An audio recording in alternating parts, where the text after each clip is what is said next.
Olá, você que busca conhecimento e inspiração na Palavra de Deus. Hoje vamos mergulhar nas profundezas da primeira epístola de Paulo aos Tessalonicenses. Juntos, vamos explorar os ensinamentos preciosos que Paulo apresentou para os seus dias, mas que, por conta da inspiração do Espírito Santo, acabou por nos legar os mesmos ensinamentos em tempos desafiadores como os que vivemos. Contamos com seu like nesta mensagem. Agora, vamos adentrar nesta jornada de fé e conhecimento, logo depois da vinheta.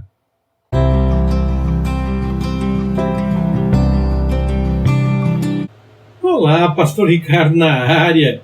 Graça, paz e alegria. Nós teremos apenas esta mensagem para que possamos conversar a respeito de 1 Tessalonicenses. E para que essa conversa fique completa, eu espero a sua participação através do espaço de comentários. Eu entendo que esse espaço de comentários é essencial para a construção do conhecimento, porque é possível tirar dúvidas. Se você tiver alguma a respeito desta mensagem, registre por ali e tão logo permita o Senhor, eu vou responder. Pode ajudar a ampliar a comunhão, a colaborar para desenvolver melhor um pensamento, fazer alguns ajustes quando for o caso, quem sabe nos ajudar a ver coisas que não estávamos vendo antes e coisas assim que nos ajudam no enriquecimento do entendimento sobre a Bíblia aqui. Assim, use e abuse do espaço de comentários para que possamos realmente conversar sobre 1 Tessalonicenses nesta mensagem. Sua participação através dos comentários é muito importante para que possamos crescer em comunhão e no entendimento da Bíblia. Nessa sequência de estudo devocional sobre os livros da Bíblia, eu tenho falado de informações que podem ser consideradas mais técnicas a respeito dos livros, como a autoria e coisas assim, para ajudar a aprofundar no estudo bíblico. Isso sem descuidar de uma devocional, pelo menos, a cada mensagem, e algumas vezes até com mais de uma devocional, para quem segue com bastante atenção, porque pode notar que nós podemos ter uma breve meditação, mesmo no meio de informações mais técnicas. E se você gosta desse tipo de bate-papo, você está no canal certo. Então faça logo a sua inscrição aqui no canal do Ministério Compartilhando, se ainda não fez. Ative as notificações lá no sininho, para que seja possível ao YouTube enviar para você as confirmações, as informações de novas mensagens que nós divulgamos por aqui.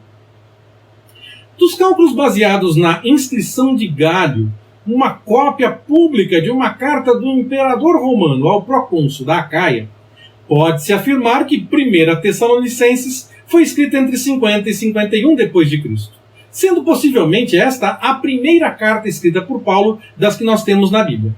Existe uma corrente que define que 1 Coríntios seria a primeira carta, mas pode ter a que nós temos na Bíblia pode ter sido escrita até 5 anos depois da data que nós entendemos como a data de 1 Tessalonicenses.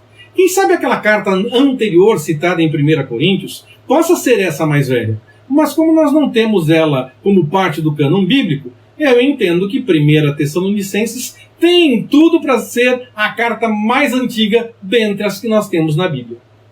No que diz respeito à autoria, não há grandes discussões na academia. Sempre existe quem levante uma possibilidade de algo diferente, mas não há muitas pessoas que concordam com essas poucas possibilidades apresentadas, tentando contrariar essa realidade. Dessa forma, essa é realmente uma carta reconhecida como sendo de Paulo. Escrita primeiro em um tom de alívio, a carta é marcada pela gratidão em relação ao crescimento da igreja na ausência forçada de Paulo e também falando do testemunho daqueles irmãos que permite o avanço missionário para outros lugares. Depois das saudações iniciais, Paulo registra seu conhecimento das informações a respeito do testemunho, do trabalho daqueles irmãos, da perseverança daqueles irmãos. Mesmo no meio das dificuldades que eles estavam enfrentando, eles se mantinham convictos na fé, mantendo a defesa do Evangelho de Jesus Cristo. Esse testemunho parece ter impactado a mensagem em outros lugares também, permitindo o avanço missionário. Para mais dados a respeito do contexto histórico desta carta, eu recomendo as mensagens sobre Atos dos Apóstolos desta sequência do nosso estudo devocional dos livros da Bíblia. A carta foi escrita naqueles dias de Atos e toda a dinâmica ali apresentada para o contexto histórico daquela obra serve de pano de fundo para este texto também. Na descrição desta mensagem você vai encontrar os links para essas mensagens a respeito de Atos dos Apóstolos. O amor fraternal é enfatizado por Paulo nesta carta, como em outras de sua autoria. Além disso, nós vemos o destaque para o trabalho justo e honesto. Isso acaba sendo uma introdução para a segunda carta, mas nós veremos isso na próxima mensagem desta sequência, permitindo o Senhor. Paulo não nega suas dificuldades e também as suas angústias, mas ele confia no Senhor mesmo no meio delas. Muitos podiam ganhar com facilidade por desenvolver a obra, mas o apóstolo dos gentios dá testemunho de que não age dessa forma. Precisa, sim, de apoio, e agradece quando tem, mas busca o sustento também de outra forma. Nunca diz que é errado ter esse apoio, mas ele tenta ser menos pesado para os irmãos no avanço missionário quando for possível, até para poder levar ajuda para outros mais que tenham necessidade. Ao saber que os cristãos de Tessalônica estão enfrentando oposição, perseguição, Paulo os encoraja a perseverar. Insiste que tem conhecimento do testemunho deles e que isso deu força para seguir, para ele mesmo seguir, e permitiu o avanço missionário, o desenvolvimento da obra em outros lugares. Isso é compartilhar as lutas e se apoiar mutuamente. Mesmo distante, ele queria estar com os irmãos. Ele mantinha comunhão e apoio. Um baita exemplo para nós. Nós podemos seguir para além da questão presencial apenas. Podemos buscar notícias, orar, nos fortalecer uns aos outros para que sigamos firmes no caminho do Senhor.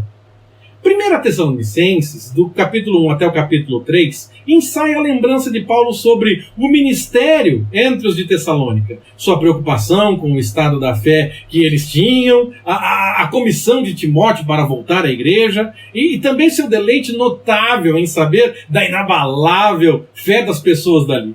Os capítulos 4 e 5 apresentam exortações características sobre assuntos como pureza sexual, caridade responsável, estima e apoio aos líderes, paciência e prestabilidade em relação às várias necessidades humanas, além, é claro, de assuntos da escatologia.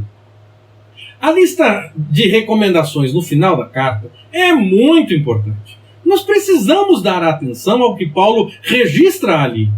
Ele foi inspirado pelo Espírito e nós devemos seguir as mesmas coisas. Eu entendo como um desafio que foi dado aos de Tessalônica e que está destinado a nós também. Como que nós podemos então seguir essas recomendações? Colocando em prática em nossa vida, uai. Esse é um grande desafio que eu entendo ser possível, seguindo com a direção do Espírito Santo. Que o Senhor nos abençoe. Forte abraço, até mais, permitindo o Senhor.